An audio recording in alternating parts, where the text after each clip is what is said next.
แล้วก็ตา Facebook page យើងលេងឆាតបានធម្មតាតើអី បាត់បង់ត្រឹមត្រូវបងលេងបានធម្មតាបង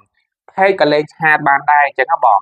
លេងឆាតបានដូច account Facebook អញ្ចឹងបងគ្រាន់តែខុសគ្នាអញ្ចឹងបងបើសិនជាលេងឆាត account Facebook ពេលគេឆាតចូលមកអាចជាគ្រួសារជា fan ទៅអញ្ចឹងទៅគេឆាតចូល Messenger Facebook account ឬក៏ admin page ហ្នឹងអញ្ចឹងទៅដល់ពេល page ពេលគេឆាតចូលទៅក្នុង inbox page អញ្ចឹងហ៎បងដល់ពេលគេឆាតចូល inbox page ម្ចាស់ page ហ្នឹងយក page ហ្នឹងទៅតបឆាតគេវិញតបទៅតបមកតបទៅតបមកអញ្ចឹងបងណាលេងបានដូចគ្នាអញ្ចឹងហ៎បងខុសកន្លែងហ្នឹងអញ្ចឹងណាបងតបនឹង comment ពីខាង page បងពេជ្រពន្លីណាបងលេងបានបងហើយល្អលើកកម្លាំងចិត្តតែម្ដងណាបងប្អូនយើងគួរមាន page អាចជា page blog ក៏បានដែរ2026ឆ្នាំថ្មីហ្នឹងហ៎បង